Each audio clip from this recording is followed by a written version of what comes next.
time for as we give some time for other bootcamp to join. I just want to give a quick shout out. We have a number of great organizations in this bootcamp.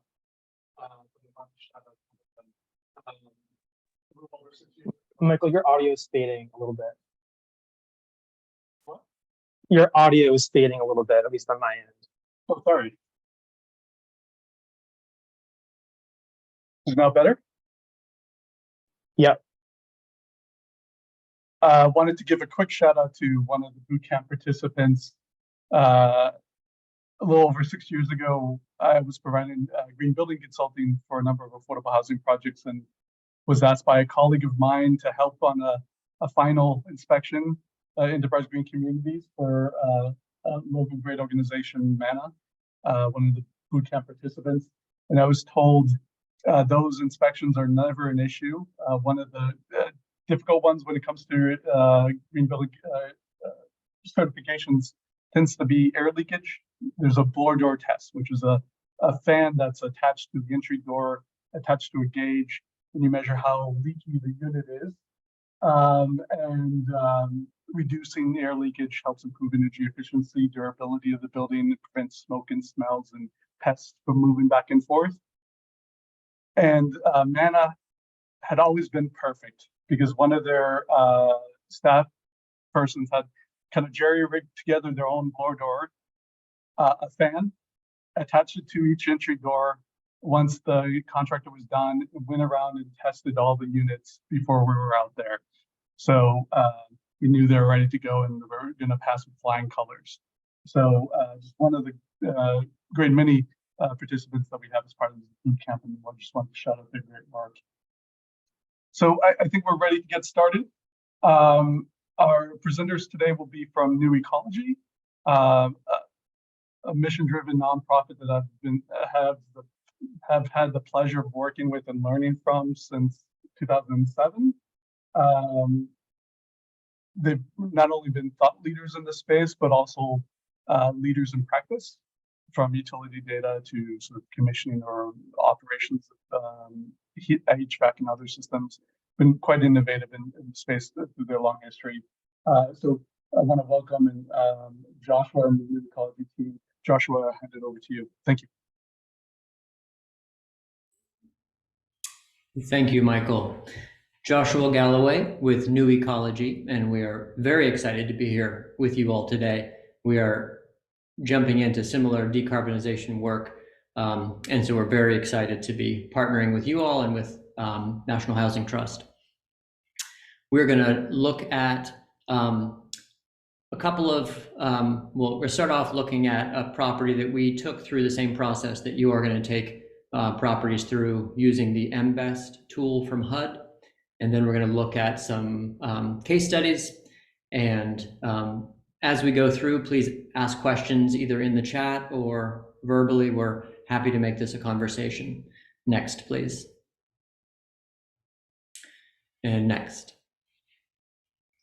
So as Michael mentioned, we are a mission-based nonprofit. We've been in operation since 1999. Our purpose is to bring the benefits of sustainability to underserved populations. And we like to do that from the very beginning on through operations. And so as the text on the right shows, we want to help people understand how their buildings are working and what is not working, and then work with them to figure out solutions and then monitor during operations to make sure that the buildings are in fact working as designed. That is a lot harder to do than it is to say, but we're all very excited about this, and so excited to be here today. Next. New Ecology works across the country. We have the privilege of being a member of the Relay Network, and the Relay Network is a group of nonprofits focused on advancing high performance housing. We are currently working with Indigenous communities in the Southwest and the Northwest, and working on zero energy ready homes and passive house buildings from North Carolina to Detroit to Maine. A lot of our work is with individual architects and developers, but also on the state scale of working with municipalities and then state efforts. Next. So why are we looking at a picture of tomato sauce and flooding? And the idea here is that we spend the majority of our time inside, and while we're inside, we cook, we bathe, we fight with our siblings, we pay bills, and we're supposed to be thinking about how our buildings operate. And so it's within this context that we operate. We understand that energy efficiency is not the most exciting thing for all of our residents, but it's very exciting for us. And so we try and do the work and educate about the work within the context of understanding the role or the place we are within people's lives. Next.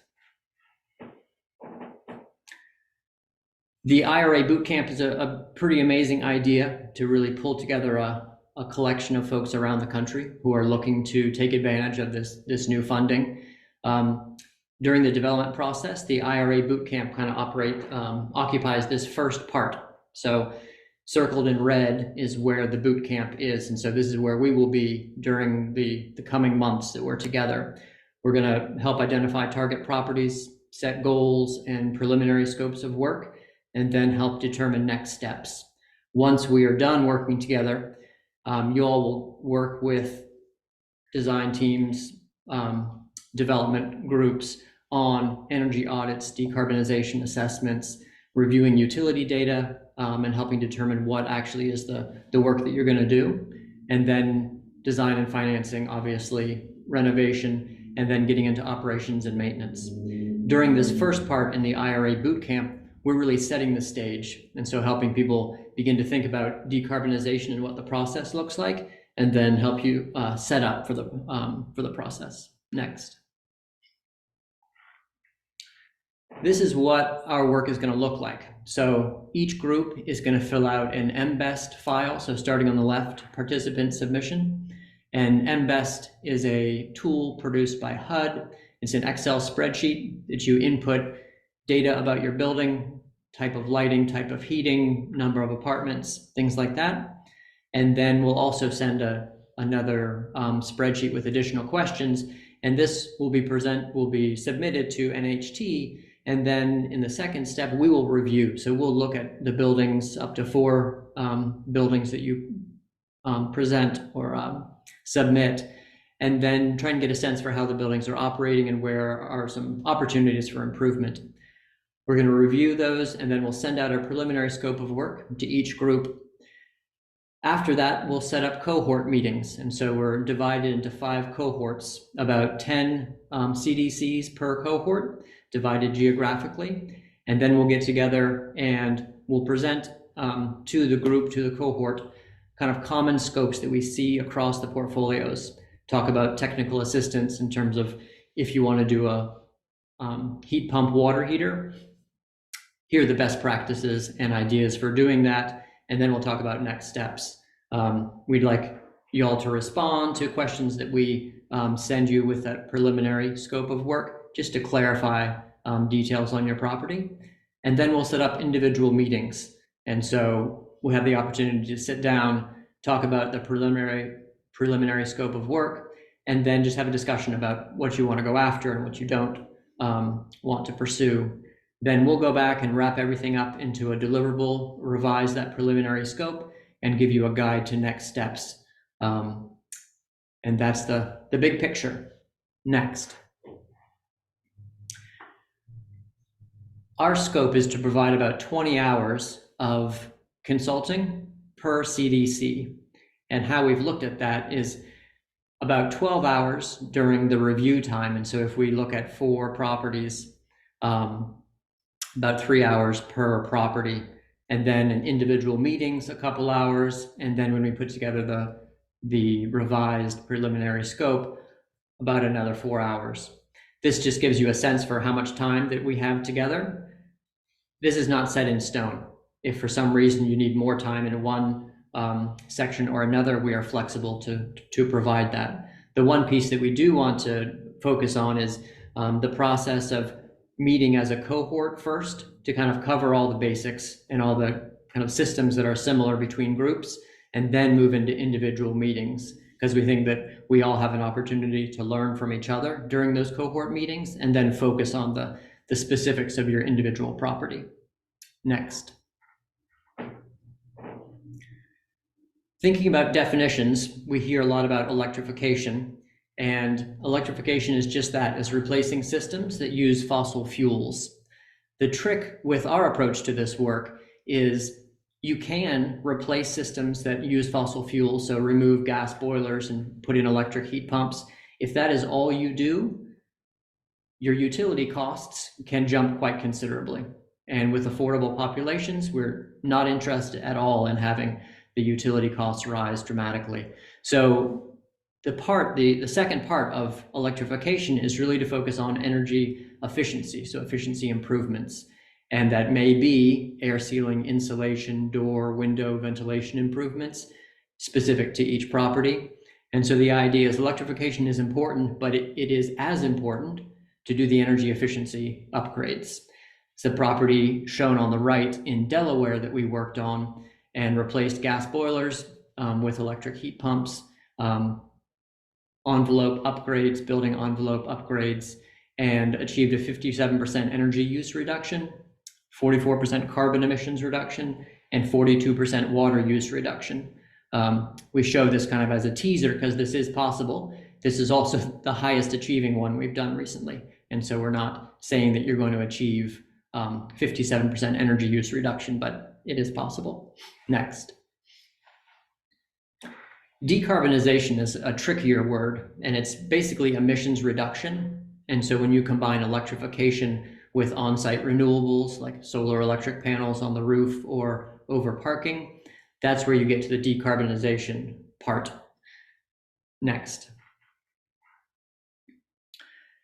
Decarbonization, going after decarbonization takes a little different strategy. So usually if you're doing energy efficiency, you do an energy audit or a capital needs assessment.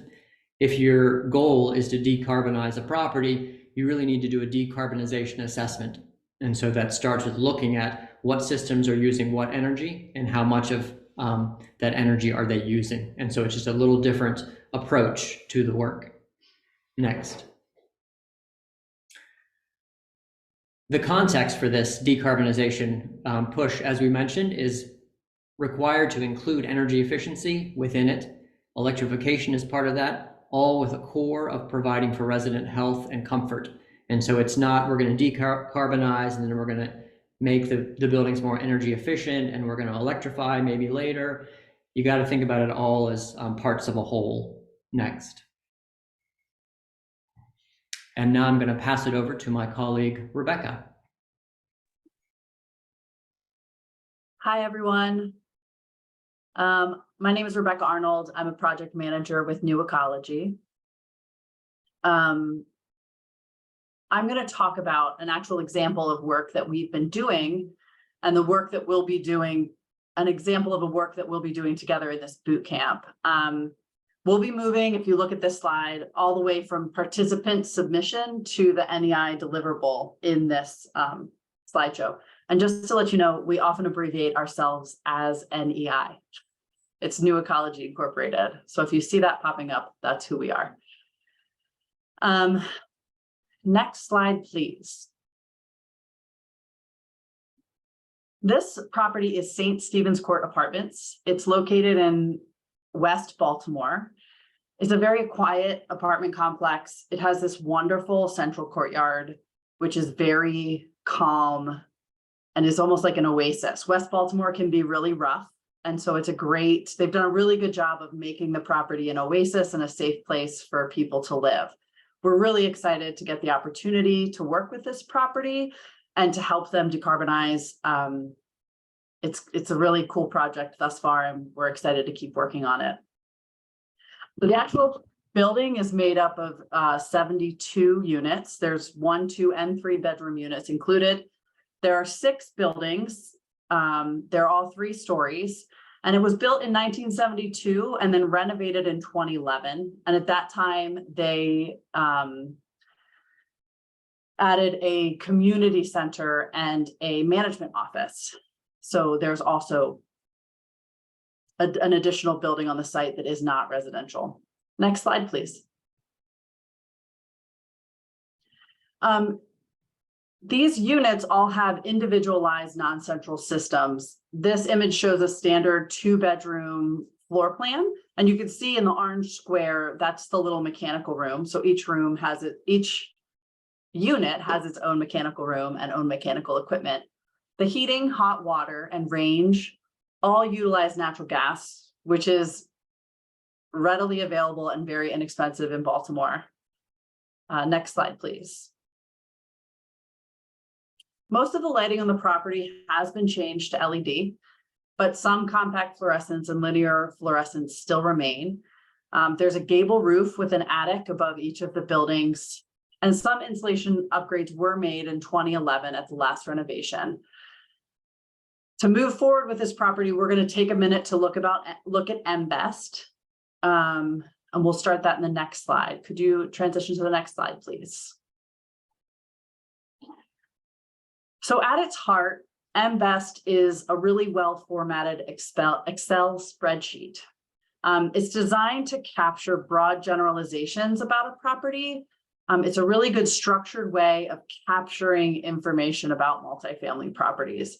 And it's a really great first step towards a final plan. What it is not is energy modeling software. It doesn't do any calculations or give you any recommendations.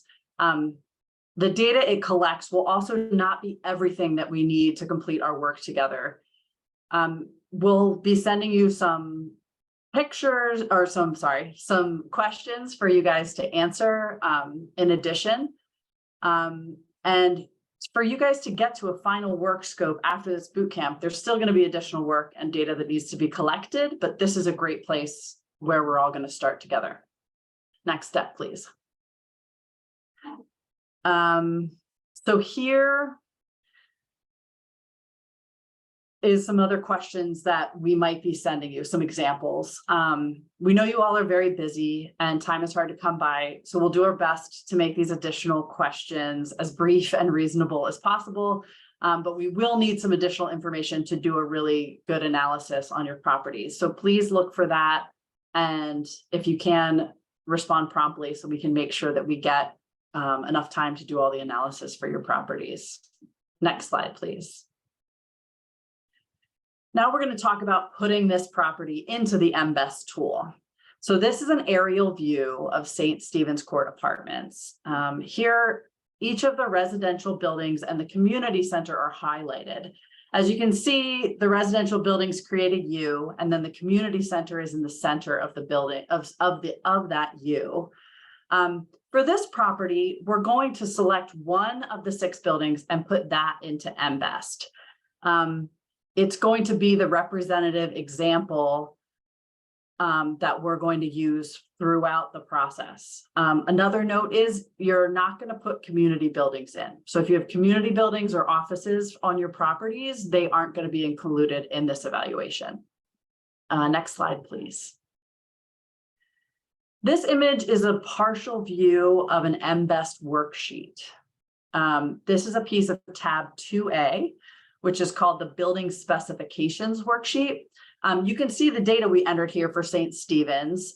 We chose for architecture type walk-up multifamily.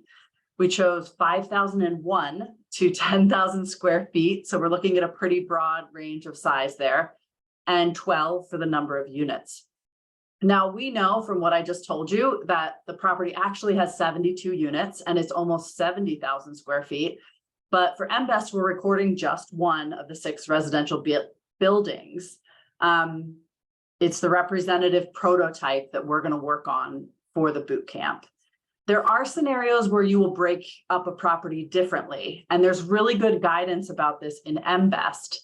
MBEST has a guide for every one of its worksheets, also right in the tool. So make sure to read the introduction of MBEST and tab 2B, which is the building type guide. It'll be obvious when you look at MBEST that these guides are there, but take some time to read them and consider how you're going to put the property into the tool so that we can do our best to give you a strong analysis. Next slide, please. Here we're going to go through an example of an input that we did for St. Stephen's. On the left, you can see an image of a water heater. I'm sure many of you have seen these either in your own house or in your properties. The first step is always to look at the guide in MBEST. So as I said before, every tab has a guide. So you're going to look at the guide in the center. You can see an image that I pulled from the guide. It's one of many images of water heaters that are in the guide. And it gives you a brief description of things to look for. Like this one, for example, has metal vent materials. If you're looking at a condensing heater, it's going to have PVC venting material. So it gives a lot of good hints. If you're not that experienced in building systems, it's pretty helpful to help you create these inputs and correctly do the inputs. Even your most experienced building staff is going to want to use the guides here, if only to standardize terminology. We're talking about a whole country of different terminology, and everybody in building maintenance and construction and development, everybody has different terminology for equipment. So it's a great idea to look at the guide so you can standardize the language that you're using and know what you're representing. All the equipment that you're going to find in your buildings will not be in the guides, or it won't be possible to put it all into this tool. Choose the equipment that matches most closely. Try to make sure that you're inputting the fuel type, the correct fuel type, but don't stress too much about getting the exact equipment. As a wise coworker of mine said, do your best in MBEST. The tool isn't perfect enough for you to be perfect, like for you to ever attain perfection. So don't stress about attaining perfection. Get it done, get it to us. And this is why we're working with the cohorts and going beyond that so that we can figure out anything that needs to be tweaked. Also on this slide, you can see a clip of the input sheet for MBEST for the water heaters. So they're drop-down menus for all of these inputs. So you're just going to go ahead and select the type of equipment that you found in the guide, and you're going to put that in the tab. It's very straightforward. Next slide, please. Here's an example of a series of recommendations we might return to you after we've reviewed your MBEST and those additional questions we've sent you. So here, this is based on St. Stephen's, but this is likely to be something that we would send to you, a similar format. I'm going to talk about just a few of the inputs here.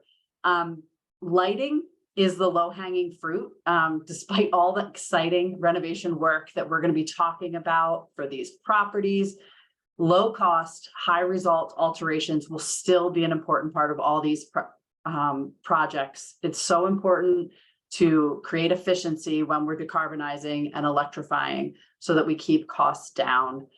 So you're going to see a lot of recommendations that you've heard about before that are pretty basic, like lighting, but they are an important part of the process. The next example here is to replace the gas water heater with an electric heat pump water heater. Many of you have probably heard about heat pump water heaters. They're great. They're super efficient. And if you can put one in, it's almost always a great idea. The last option we have listed here is to replace the gas range and oven with an induction range and an electric oven. And that's also a part of electrification.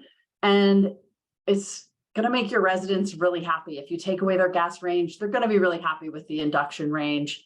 And it's a great option. So as we work in our cohorts with these lists and with our information, we're going to learn more about all of your buildings, and we're going to have more information and more details that we want to tweak. We're going to figure out what's actually feasible in your buildings through further conversations. So in the next slide, I'm going to talk about the types of tweaks we would make to one of these scopes after we know more about your property. So if you could switch to the next slide, please. So after learning more about this property, St. Stephen's, it became really clear that the electrical service would need to be upgraded to allow for electrification to happen. We won't be able to determine this for all of your properties. The final call will need to be made by an electrical engineer or a mechanical engineer. But this case, in St. Stephen's case, it was glaringly obvious that the service was going to have to be upgraded for electrification to happen. So if we see something glaring like that, we will give you a really big hint and help you get there, help you ask the right questions when you get to the electrical engineer. The next one is we had that great heat pump water heater scoped, but then we learned that there wasn't enough room for it. So heat pump water heaters need a lot of space, they need a lot of height, and these mechanical rooms are really tiny and there's not really a place to squeeze them in. So we changed the recommendation to replacing the gas water heater with an electric resistant storage model, which may be the case in many units that have individual hot water systems. We also discovered in conversation with the St. Stephen's management that there is also a laundry facility in each building. So we went ahead and recommended to replace those gas clothes dryers with electric dryers and to upgrade that equipment to Energy Star. So that's additional recommendations that through conversations, we figured out the kind of things that we needed to tweak in the initial scope that we're providing for them. So this is where we're going to take everyone. We're going to work together in our cohorts. We're going to do some individualized communication to make sure that we get everyone to a great basic plan. And then you guys are going to go on and take this further. So if you could switch to the next slide. Here's again, this slide you saw at the beginning. We just finished the identify target properties, set goals and preliminary scope of work and next steps. And then you're going to take it on to the decarbonization assessment or an energy audit. And you're just going to need some more detailed analyses in order to move things forward.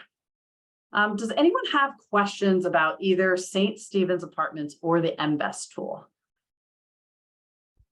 Oh, Rebecca, this is Lisa, also from Lisa. the New Ecology. There was one question in the chat for you, which was what's the timeline for the MBEST information and then any subsequent questions afterwards. Say if you could start when they get access to MBEST and then continue from there. We are still fine tuning that, and so we will send that information out as soon as possible. Great, thank you. And Lisa, I believe Madeline sent out the Invest tool last week for those that are looking at applying for the HUD GRRP funding. That Invest tool is potentially required in some of the funding pools, so take a look at that as well. But you can get started on the Invest if you like now. As kind of what was just highlighted, the tool has a great guide that makes it user-friendly, and some property managers are completing it on their own. Thanks. Yeah, and another thing to note is just taking some time to identify who the best person at your property to fill it out is, if it's you or if it's property management staff. It's very user-friendly, so pretty much anyone can fill it out with a little bit of time. We'll have some more time for questions at the end. So if anybody has additional questions, we can talk about them then. If we could go to the next slide, we'll get ready for the next phase of the presentation. So here we're going to break out into our cohorts. So this is going to be a chance for everyone to do brief introductions and discuss the questions on this slide, as in what is the best and worst energy efficiency advice you've received, and what is the most confusing issue within the decarbonization and electrification process. There'll be a new ecology staff person in each of your cohorts to moderate the conversation. And they're organized geographically. So there should be we should be popping up on the screen in a second, a button for you to push. If you go to the breakout rooms, you're going to select your breakout group by your state. They're geographically organized. And if everyone can go to the breakout rooms, we will see you guys back in about 10 minutes.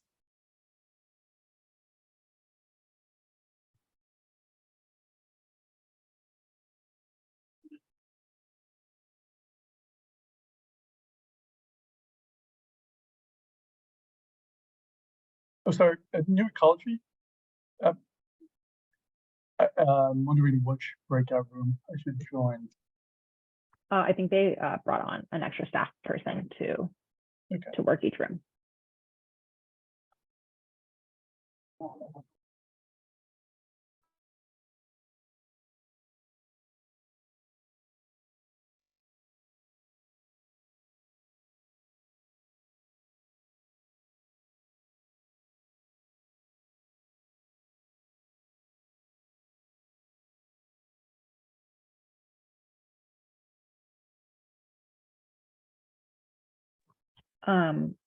Massachusetts is split by alphabet. So if you could just join the group where your organization falls into based on the name of your organization.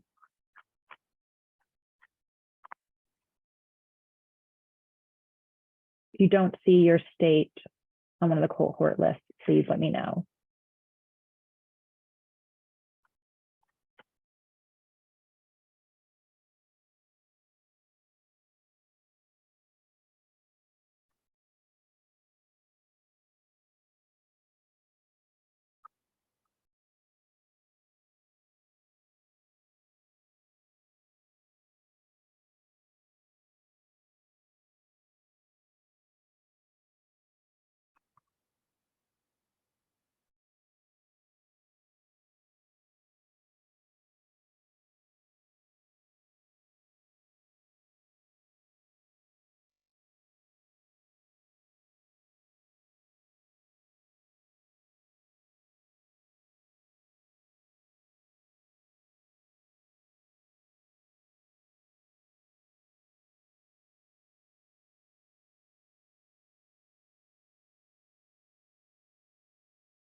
If you haven't gone to a breakout room and you have questions about which room to go to, let me know, or I can continue to assign people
Hello. I think I got a message that people needed help in here.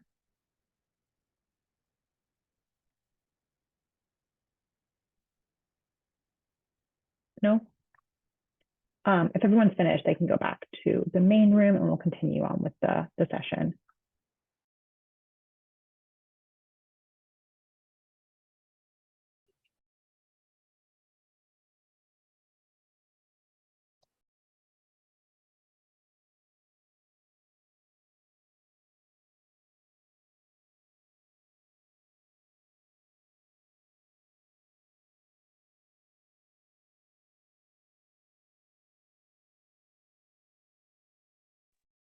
Lisa, did you want me to send a notice out to everyone that we're closing the rooms, or go ahead and leave them open for a few more minutes?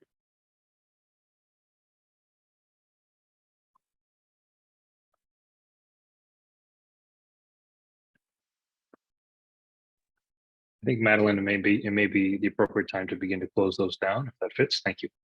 Perfect.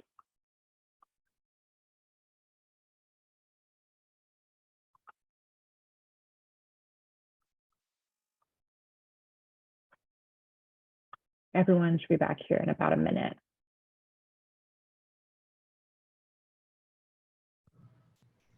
That sounds great. Thank you.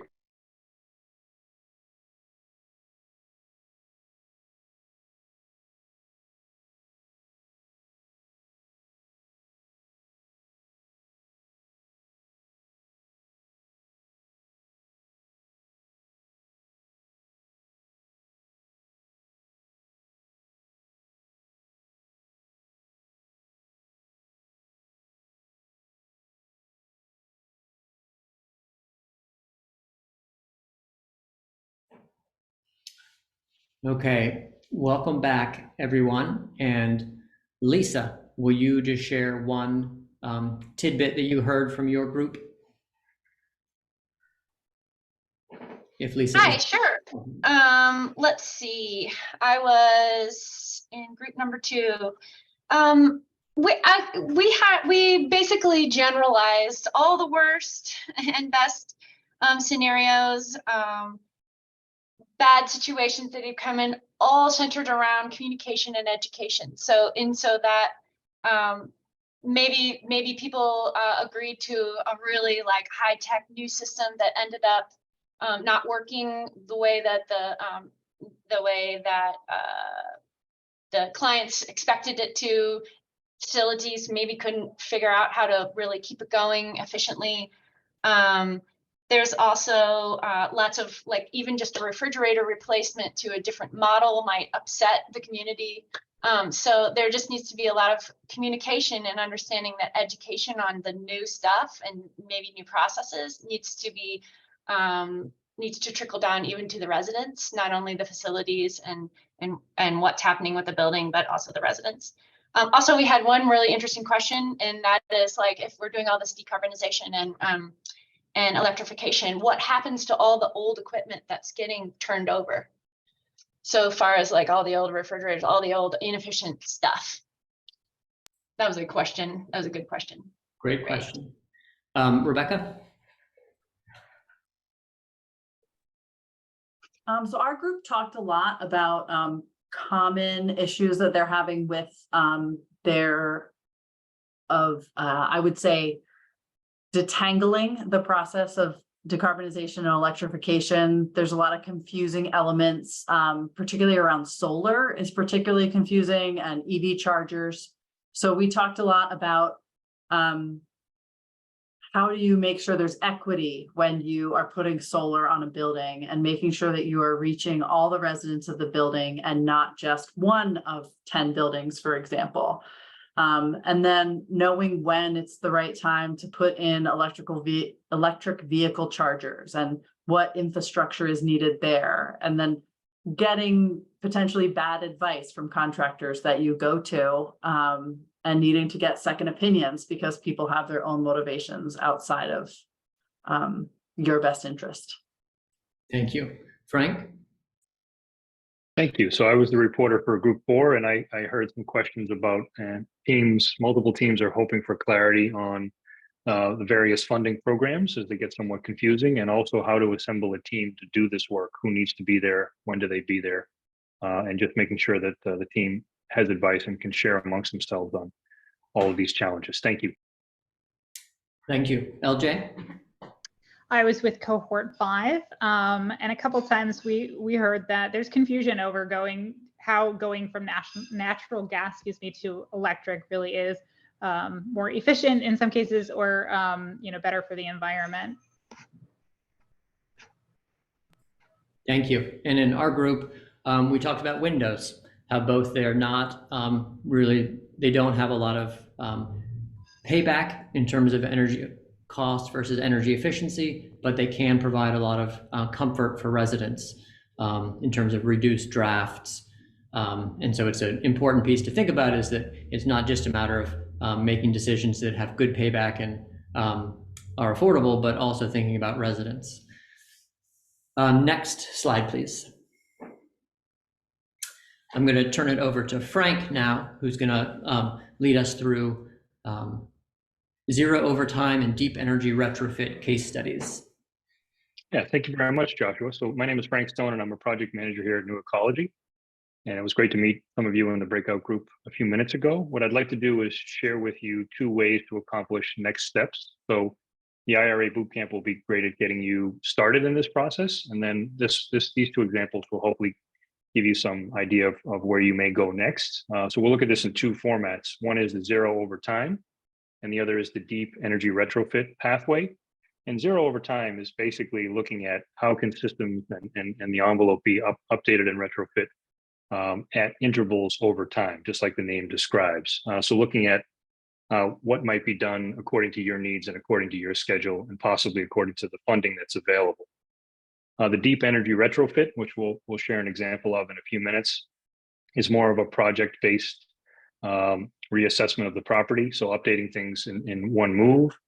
This may be done, and an advantage could be to help limit disturbance to residents. And it can often be timed with a refinance or an overall rehab. So those are 2 pathways, and we'd like to share 2 examples with you now. Next slide, please. So the first example is a zero overtime plan, and this is the known Anthem Village Apartments in Newton, Mass. So this is an elderly supportive housing project. It's 35 1-bedroom units, and it's about 20 years old. Next slide, please. So what we'll be looking at is, after the IRA Bootcamp, how do teams come together to make decisions on priorities, and getting teams like the engineering groups, the architects, to talk to each other and to understand what needs to be prioritized, and then put that into construction, in this case, over the next 15 or so years. Next slide, please. So at this example property, some of the items that were needing replacement right away were identified by the team, and that included the roof. Some of the siding and trim needed to be replaced. The cooling units serving the apartments were failing, and the common area HVAC equipment was also at the end of its life. Up in the upper right-hand corner, you see an image of a gas boiler, and those systems were actually new enough to be kept on. So those were not targeted for immediate replacement. Next slide, please.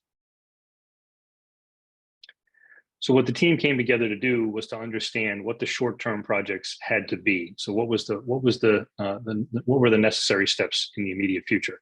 And those included replacing that degraded roof, so stopping any leaks, increasing insulation, and getting ready for the installation of a PV system, installing air source heat pumps, so 1 for 1 in the units, and these were designed to replace the existing air conditioners that were beginning to fail, and then keeping them and having them work with the gas-fired boilers that were providing heating, and also domestic hot water. So these could continue to provide heating during the colder temperatures when heat pumps are relatively less efficient. So those were kept on.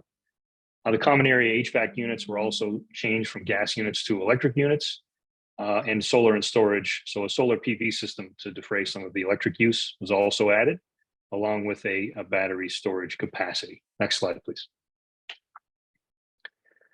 So what this looked like, and why this is an example of a zero overtime plan, is, again, as I spoke of a few minutes ago, the existing gas-fired infrastructure was still in good shape and was not at end of life. So this provided some heating and the hot water as well. So the next step for this property was to put heat pumps in place to focus mainly on the cooling, and to also provide some of the heating. And they'd work in conjunction with the gas-fired boilers until those reached the end of their life in approximately 2033. And then the property would switch over to heat pumps for all heating and cooling at all temperatures. So basically making use of the existing systems until they reach the end of their life. Next slide, please. So what the team came out with at the end was an understanding of this zero over time plan, which basically looked at when systems should be replaced in approximately what year range, what would be done, what would motivate that? Would it be an immediate need? Would it be an operating efficiency? Or would it be when the material reached the end of its useful life? And also where the team could reach for funding to help replace those items. Next slide, please. And so this is a summary outcome of what would happen to the emissions over time. So we spoke at the beginning of zero over time, and that is the idea of moving towards zero carbon emissions to the extent possible over time. And what you're seeing in this graph is a red trend line of carbon emissions per square foot trending down over time. The red one is showing what would happen if the building and the envelope were not touched. And the blue bars are showing what would happen to the carbon emissions over time as systems are incrementally replaced. So along the bottom, along the x-axis, you're seeing those systems being replaced over time as they reach the end of their life. So that's one possible strategy your team could pursue if it fits for you. Next slide, please. So the other example I'd like to share is one that's quite important to me. It's out in East Hampton, Mass. It's an elderly supportive project. It has 60 units in total, but it's got a little bit of a twist. It's 48 elderly units and 12 units for families that have adopted children.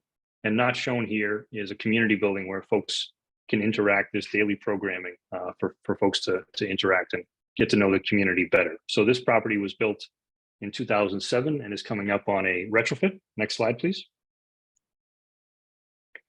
So again, the team got together and after the initial assessment, tried to understand what the priorities were, what were the things that we needed to accomplish. There will be some comfort issues that we'll take a look at in a moment, and to get the engineers and the architects and folks together and to have an understanding from the construction team as to what this would all cost, and then to put it into action. So what we'll be looking at here again is this middle section, moving from a concept through construction. Thank you. Next slide, please.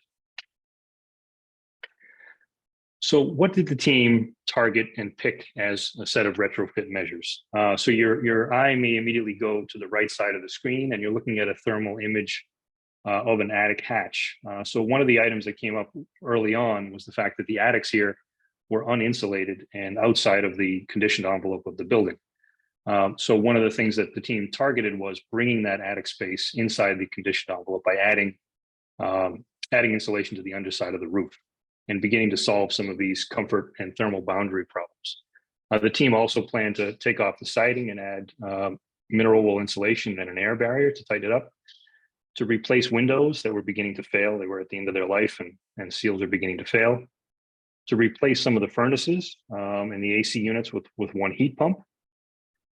And a really important focal point for the team for resident comfort was to add a second zone. So some of these two family and 2-floor buildings were having real problems with the top floor getting hot while the bottom floor is very cold or vice versa. And so to really remedy that problem was a big issue.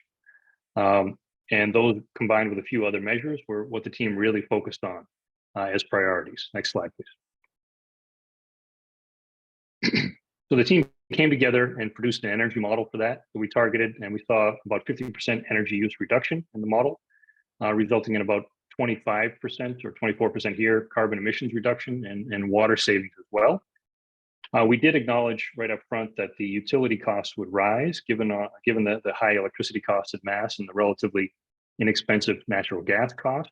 Early on, the team looked at what if we just electrified all the systems as they're in place and left the envelope as it was. And the engineering firm involved, one of the most respected in the Northeast, the principal spoke to the fact that if the team did that, the energy costs, the utility costs might be even higher than they were projected to be under this case. So basically, we're looking at what's possible and what are the resulting implications for those energy costs. Next slide, please. So in summary, in similar fashion to the other graph that we presented, the red trend line here is showing carbon emissions per square foot over time if the envelope and systems are not touched. As the grid gets cleaner, that trend line trends down. And the blue bar charts are basically showing what happens to the emissions after the retrofit project. So you see an initial jump down in the emissions, and basically as the grid gets cleaner, that continues to trend down. So these are both examples of how a team can put these strategies into action. And we welcome you to find the way that fits best for you. So I'll turn it now over to a team member. Joshua, back to you. Thank you. Thank you, Frank. Next slide, please. So just wanted to go back to this point where we talk about process. And I'll just run through it quickly and then we can take questions. So as Michael mentioned,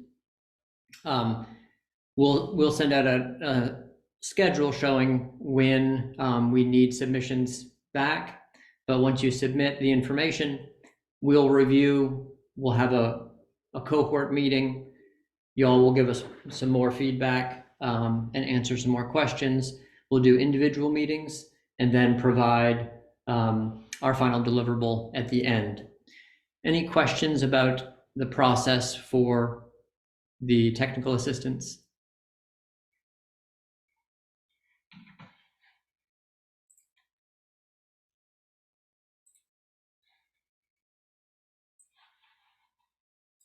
Joshua, there was a question in the chat about the 2 projects that Frank reviewed. I'm not sure if you want to answer that. Yep. Oh, put it in the chat. Frank, do you see those questions in the chat? I do, yeah, thank you. Happy to address. So for the deep energy project, the team did go through the embodied carbon implications. So the team will be looking to save as much of the siding as possible. They're also looking at strategies to include wood fiber insulation, if that's available on the market by the time that they go to build, and basically worked with another outside group who was very, very helpful to look at what the embodied carbon implications are if that sequestering material is used. So, we did think pretty carefully about that, and, found some really interesting answers by doing that. We also did things like assessing different variants of materials and switched initially from a foam insulation outside to a mineral wool as an interim step if the wood fiber insulation is not available. So thank you for the question. I just wanted to go back to an earlier question. Question is, does electrical heat work for mill type buildings, exterior walls being brick and non-insulated? And we're doing one of those buildings right now in Baltimore. So old school and church, 2 separate buildings, masonry walls, 1.5 feet thick. And what we're doing there is interior insulation. And so air barrier on the brick, interior insulation, framing and drywall. And so same idea of insulating the building, but rather than doing it on the outside, we're doing it on the inside. And we can't do that in some of the public areas and corridors because of the historic tax credits. But we are able to do it in most of the living spaces. And so it's the same idea of just trying to find the locations where you can do insulation and figure out ways to reduce the air infiltration through the building, because that's one of the biggest things is you get all that in the winter, that cold air just moving right through that masonry wall. And there are sealants that are accepted by historic regulations to provide that air seal. Any additional questions on the mill type buildings?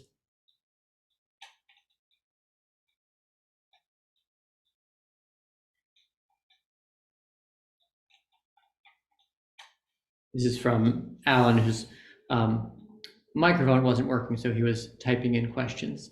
While we wait for that, just wanted to open it up for any other questions, and we'll go on to a roundup after that. We can, Madeline, if you'll turn the slides off, and then we can all just see each other. Thank you. Yeah, feel free to add any questions in the chat, or feel free to come off of mute if you prefer. So we see a question, will the energy assessment and plan include recommendations, approximate costs, and/or return on investment? And it will not include, it will include approximate costs, but within a range. So not a specific cost, because there's so much variety. One, where you are in the country, and two, the scale of the building.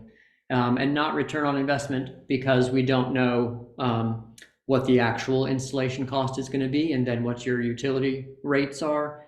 And so that's why this is kind of a preliminary look to see what scope makes sense on a building, and then there will be a required next step to work with an energy modeler or an engineer, an architect, to figure out the specifics. But we want to kind of get you on the path.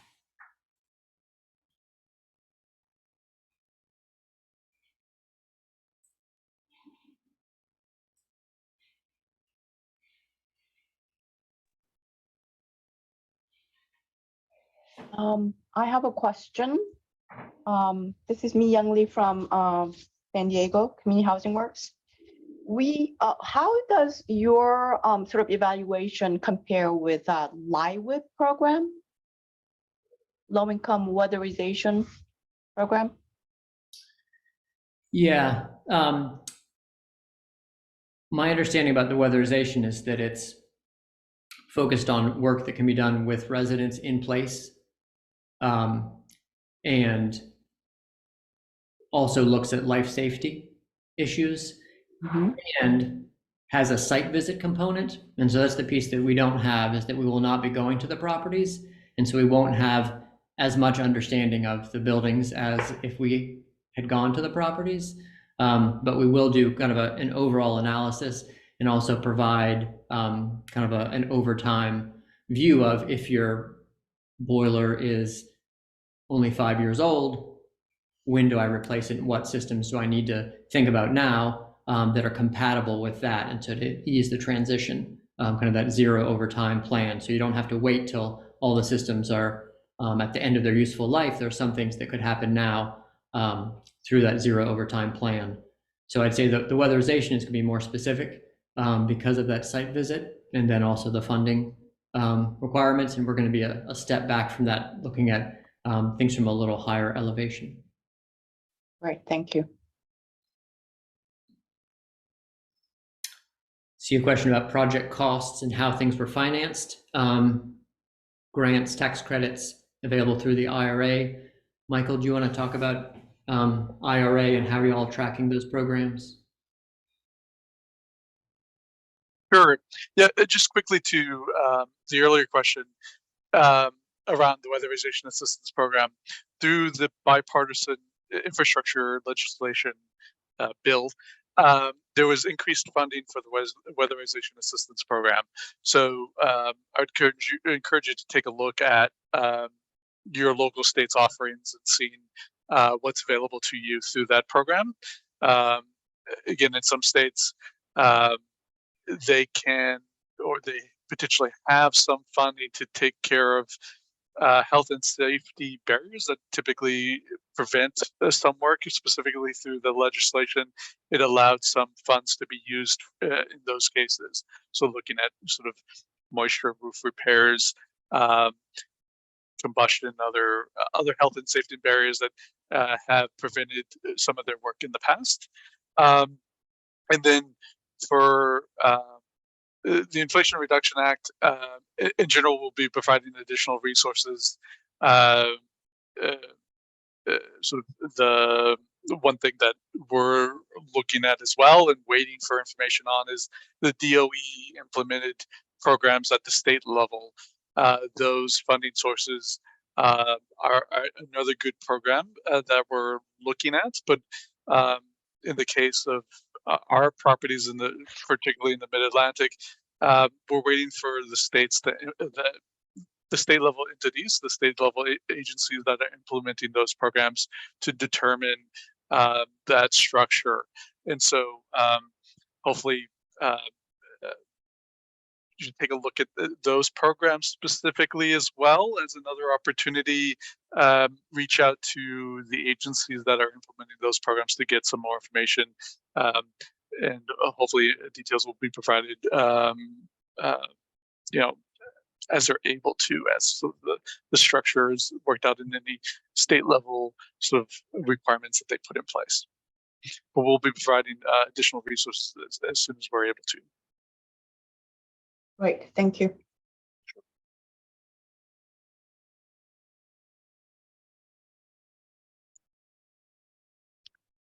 Eric, the first part of your question was addressing project costs and how projects were financed. Are you specifically talking about the case studies that we looked at? Yeah, if you can have that information available, but I'm also interested in, prospectively thinking about, we're a nonprofit, and I understand the IRA kind of extended the availability of some tax credits or tax deductions to nonprofits. And I'm just trying to figure out, how does a nonprofit monetize those types of credits or deductions? Yeah, I think it was either Madeline or Michael sent out something on that to this group a couple weeks ago. Is that right? Remember seeing that for how nonprofits can take advantage of IRA funding. Yeah, I can jump in. We sent out, so there's been a proposed guidance release from the Treasury Department about how they'll implement those particular provisions.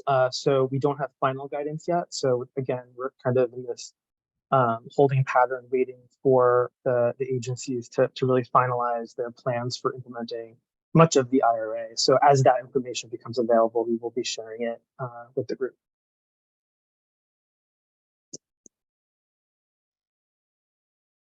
And specifically for renewable energy, we'll have a session next week that will go into a little bit more detail on some of the changes made for access to those funds to nonprofits. I wanted to ask New Ecology, there was a question that came in during our survey from our last session around sort of these questions. And it was a great one, an important one that I think a lot of communities are thinking about. The question is how to maximize electrification in multifamily without requiring transformer upsizing. And along those lines, sort of, we've had a sustainability consultant on one of our projects.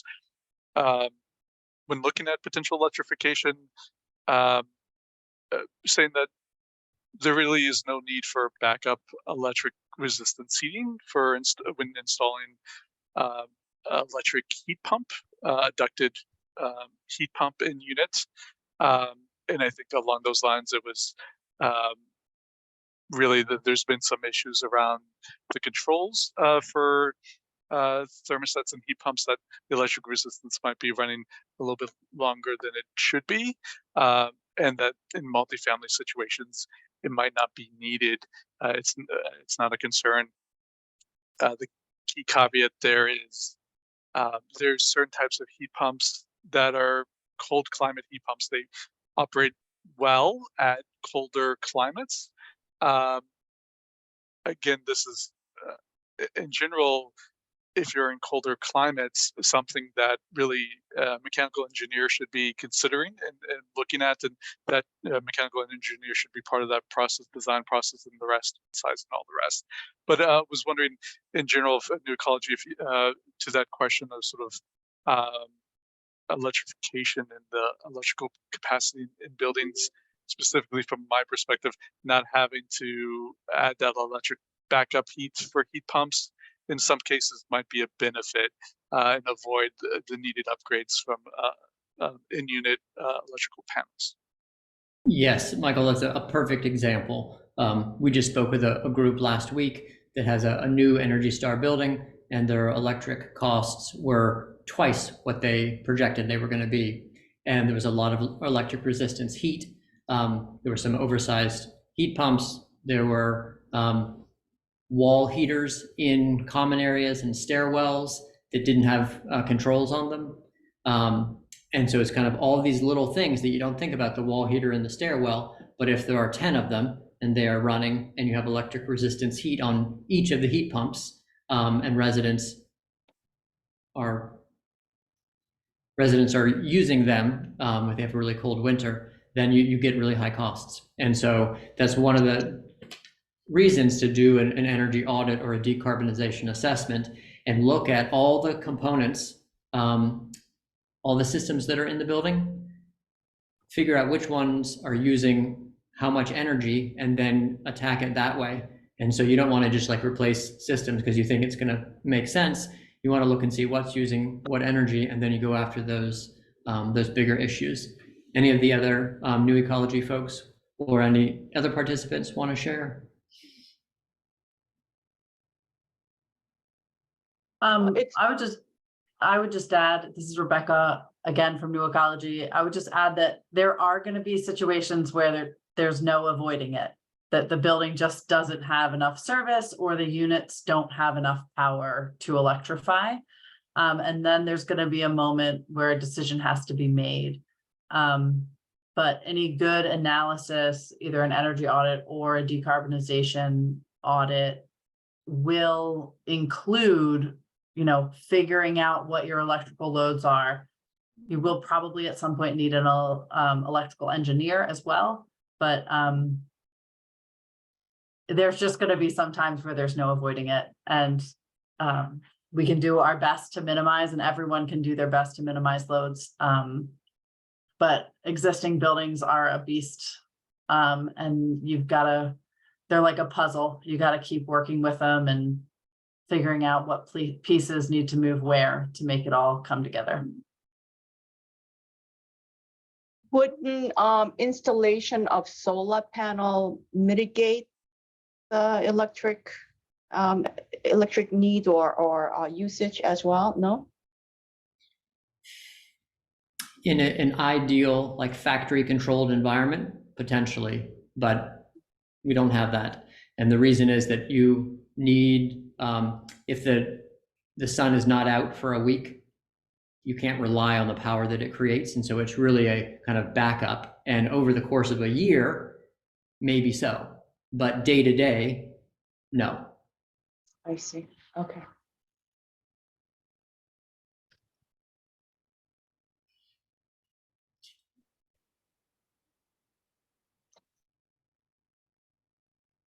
Just looking at some of the other questions from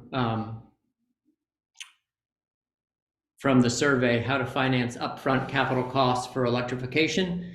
That's something that we are all trying to figure out. We're hoping that the IRA is going to come through with the investment tax credit and other programs, but it's things that we're just seeing now.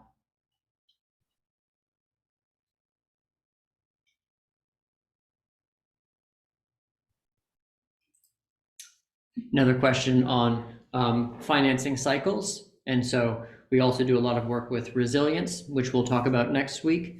And with resilience, we try and tie it to a refinance. Because if a property is going to go through a refinance, that's a perfect opportunity to address any resilience issues that a property has, and much harder to find money to invest mid-cycle. And so that is a perennial problem, and one that hopefully the IRA funding will provide some gap funding for, but it's still always easier on a multifamily property to tie any renovations that are going on into a refi.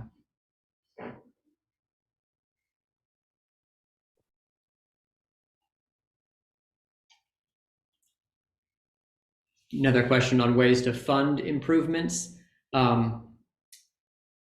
with a focus on the simplest funding. And that, I think, is something that we all want. We know that HUD is not synonymous with simplest, but hopefully we'll find some paths to get there. Another question about green certifications. We do a lot of work in the Northeast and Mid-Atlantic on Energy Star and Zero Energy Ready Homes and Passive House and LEED certifications. And they're a great way to have a third party verify that you're getting what you want. And so it's a third party verified program that the architect, builder, owner, and energy efficiency consultant all work together on. And it's standard goals that you set at the beginning and have to meet through the process, just like it's part of the construction documents.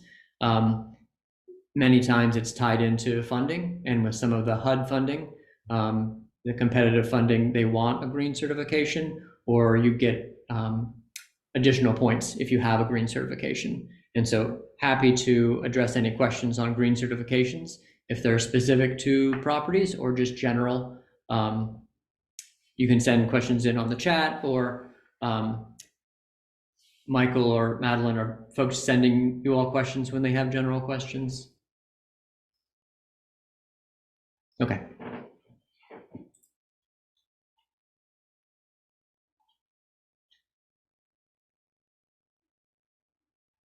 Question on operating information on PTACs, building-wide hot water heat pumps, things like that. When we do our cohort presentations with the individual groups, we'll run through half a dozen different mechanical systems and how they operate, kind of pros and cons of each of them. And so we'll do that as we're talking about what are the benefits for and opportunities for your properties. And so we'll get into how to think about that, because it's super complicated in terms of first cost, operating cost, carbon use, and maintenance ability and understanding in your market for maintaining some of this equipment. So there's no one best system, but it's a matter of kind of going through the questions as to what works best for you all.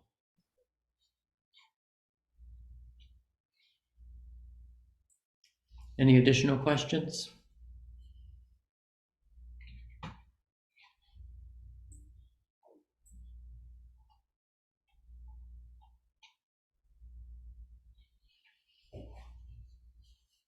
Well, we look forward to working with you all through this process, and it's very exciting. This is what we do, and so we're very happy to be able to do it with you all.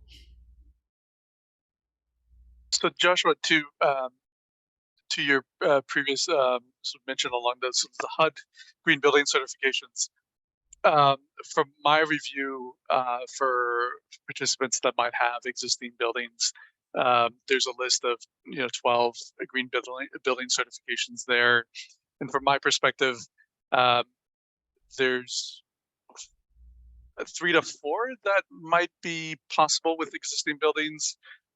National Green Building Standard, Earthcraft renovation, which is available in certain states, and there's also Passive House Revive that I'm not familiar with, but I know it's meant for existing buildings.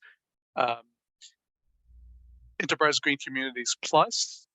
From my perspective, we've run into some existing buildings that wouldn't be able to sort of attain that certification due to some underlining requirements to Energy Star.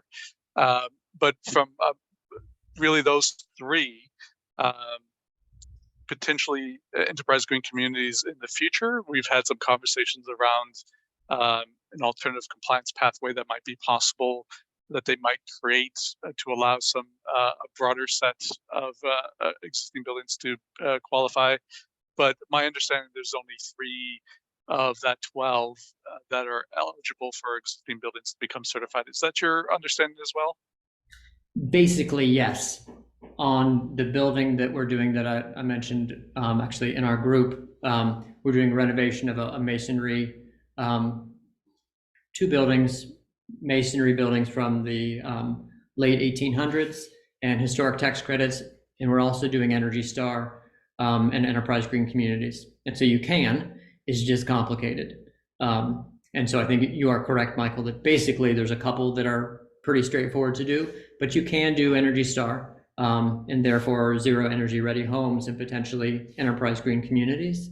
And it would just be a matter of kind of running through the checklist and seeing what are those issues. The points that always come up are insulating a slab edge in an existing building. We're actually cutting out a slab edge, putting in insulation and replacing a part of the slab.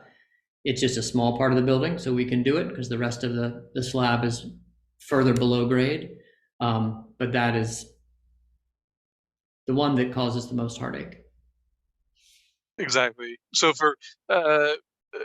for existing buildings that are elevated off the ground, potentially on sort of columns that some buildings are,